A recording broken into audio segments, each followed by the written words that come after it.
The loop she couldn't see, by all appearances, she was thriving. Her mornings began with green juice and gratitude journals.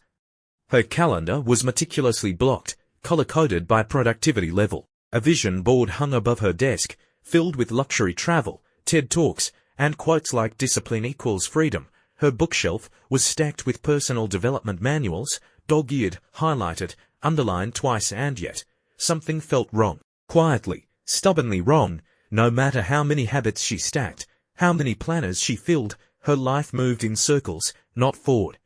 Relationships ended the same way. Promotions felt like panic attacks in disguise. No matter how hard she tried to manifest better outcomes, self-doubt still whispered in the background like static. That night, the spiral hit her without warning.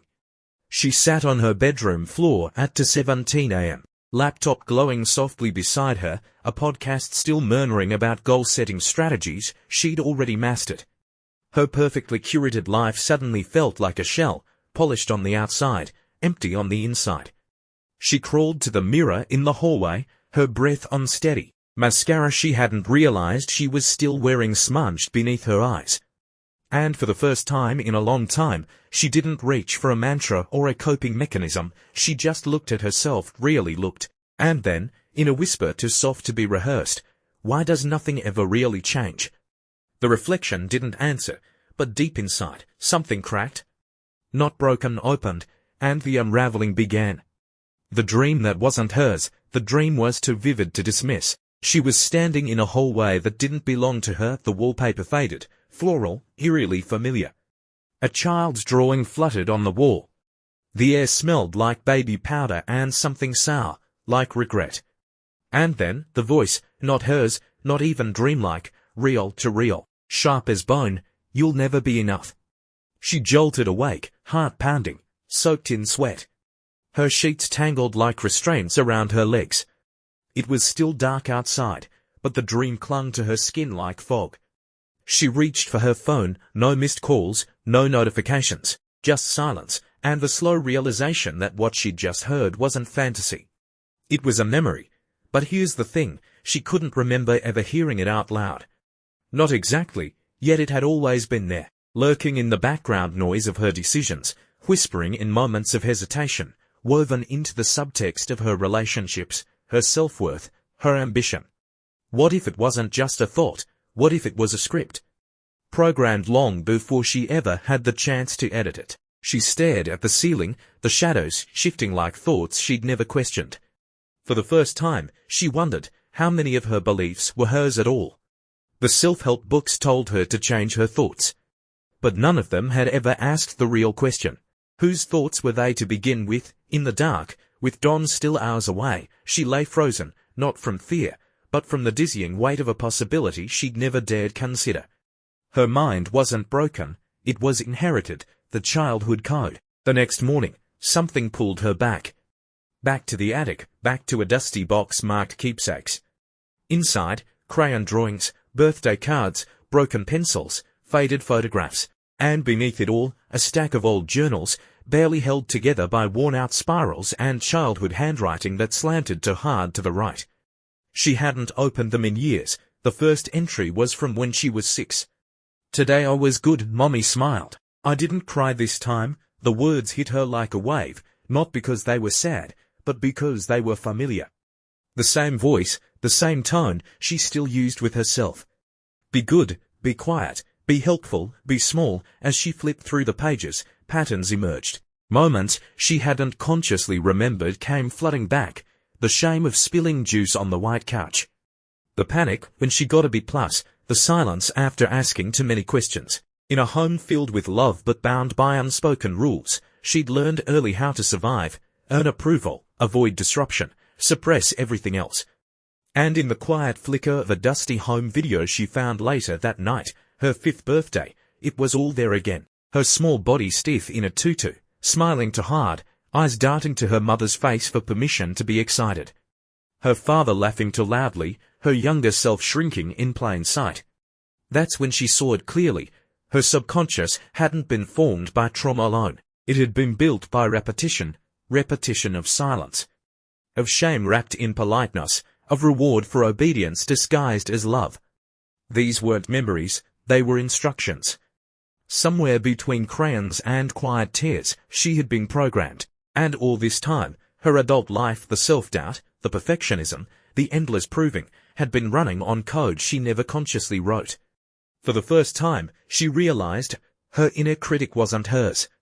It was a child's voice, doing what it had to do to stay safe. The mask of achievement. She stood in the corner office, glass walls reflecting the city skyline, a testament to every late night, every sacrifice, every yes she'd swallowed whole.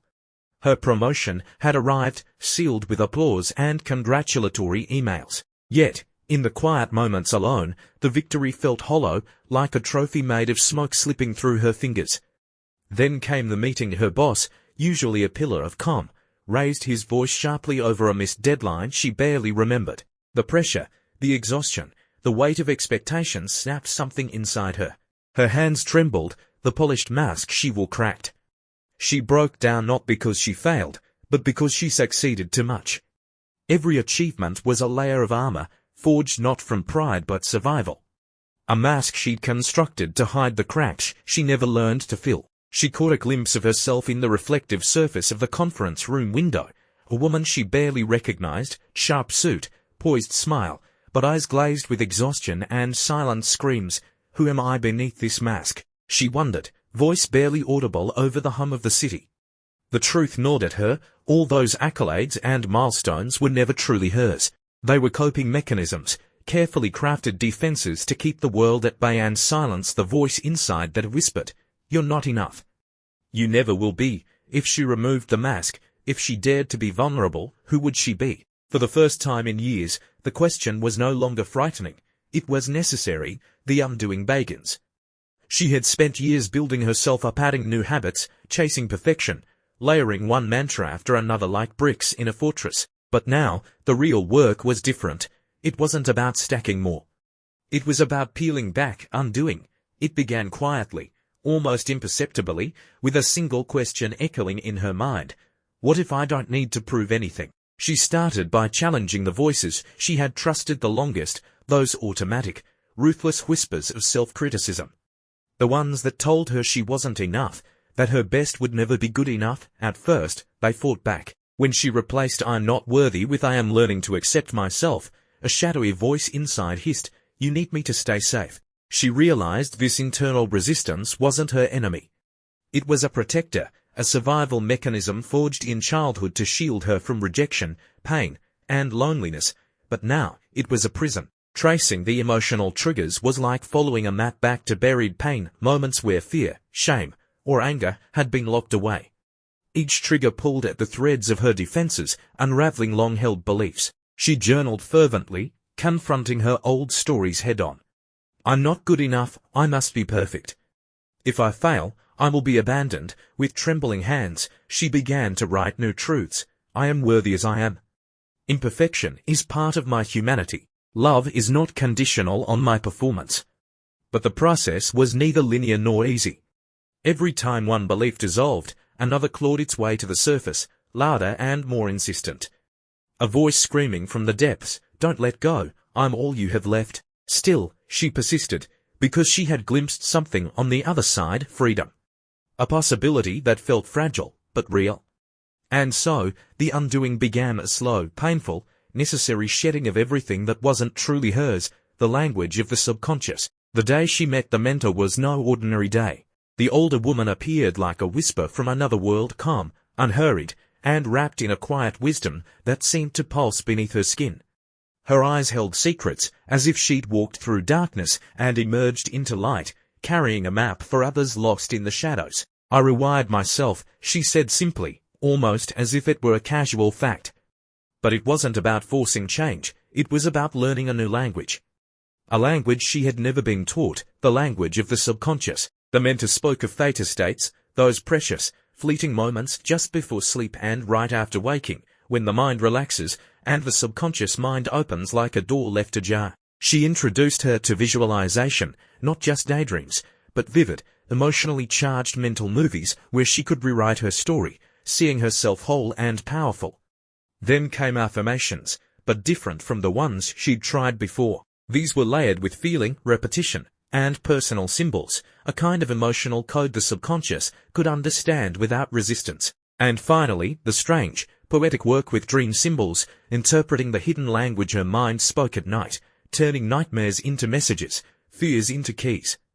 Each session with the mentor peeled back more layers of the mind's silent architecture. It was like discovering passwords to a locked system she didn't realize she was still trapped inside.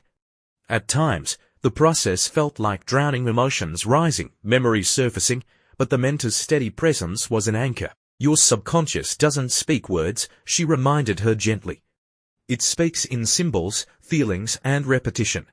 When you learn its language, you begin to rewrite the code, neuron by neuron, story by story. For the first time, she felt hope stir beneath the exhaustion. Maybe this wasn't about willpower or sheer force of habit. Maybe the real key was listening, the inner child's return. It started with a meditation, a guided descent into silence and shadow. She closed her eyes, letting the mentor's voice wash over her, soft and steady, pulling her inward. Suddenly, she was no longer in the present. Instead, she was a small girl again, 5 years old, trembling, hiding in the cramped darkness of a closet. The muffled sound of raised voices seeped through the door, angry, heavy, impossible to escape. Her tiny body curled tight, heart pounding with fear and confusion, but this time, she didn't look away. She felt the child's trembling hands, the slick tears that no one ever saw. For the first time, she saw her, the scared, silenced girl who had never left that closet, no matter how many years had passed. And in that moment, something shifted, a fierce tenderness rose inside her. She whispered softly, "You're safe now, you don't have to hide anymore." Slowly, she reached into the dark, and the child reached back.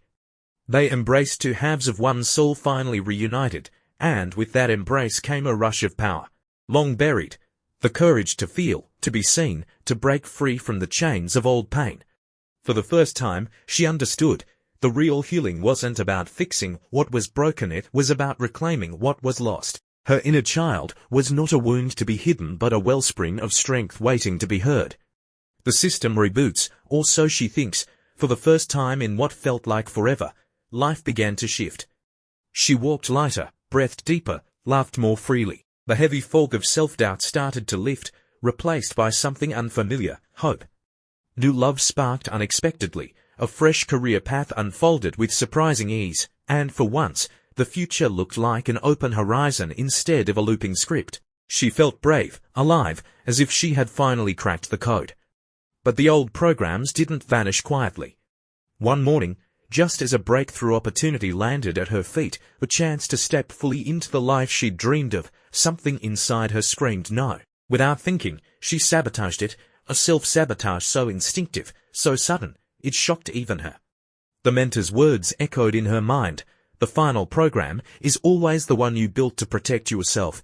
This wasn't a message from childhood, not a voice inherited or imposed by society. It was hers, forged in pain, forged in survival. The instinct to protect, to hide behind old walls, it still held power. She stared at the fragments of the opportunity she'd let slip away and realized the journey wasn't just about rewriting old fears. It was about confronting the deepest, most personal code she had written for herself, the one keeping her locked inside. For the first time, she understood. True transformation demanded more than new habits or affirmations. It demanded the courage to face the final firewall guarding her heart, the final firewall. She sat alone in the quiet room, the weight of everything pressing down on her chest. The final firewall wasn't some external enemy. It wasn't childhood wounds or family expectations. It was a choice she had made, a fortress built from fear and desperate survival. If I stop performing, they'll leave. That belief had shadowed every success, every relationship, every moment of vulnerability. It was the thread holding her entire identity together. Tonight, it would come undone. She pulled out a blank sheet of paper, the pen heavy in her hand. With trembling strokes, she wrote the truth that had been buried for years. I am more than what I do. I am enough without proving it. I deserve love even when I fail. The words burned as they spilled out, raw, terrifying, yet freeing. Then, with a steady breath, she lit the paper on fire. The flames danced, consuming the words, the fear, the chains. Symbolically, Neuron by neuron, she was burning the code that had kept her trapped. Tears streamed down her face, not of sorrow, but of fierce rebirth.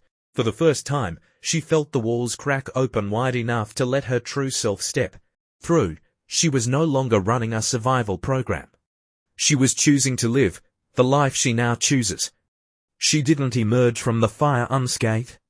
There was no sudden perfection, no fairy tale ending. Instead, she found presence. Presence in her flaws, presence in her fears, presence in the messy, unpredictable beauty of being alive.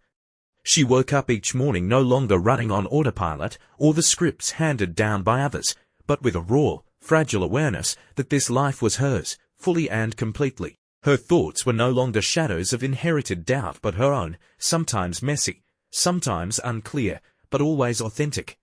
Her days were no longer battles to prove worth but invitations to explore, to create, to simply be. And when she looked into the mirror, she didn't see a mask or a list of accomplishments. She saw herself whole, enough, human. Turning to the camera, she spoke softly, breaking the invisible wall between her story and the viewer's own journey. What belief are you still living? The one that was never truly yours. It's time to ask, it's time to choose, because the life waiting for you is the one you decide to live. And with that, the screen faded, not to an ending, but to a new beginning.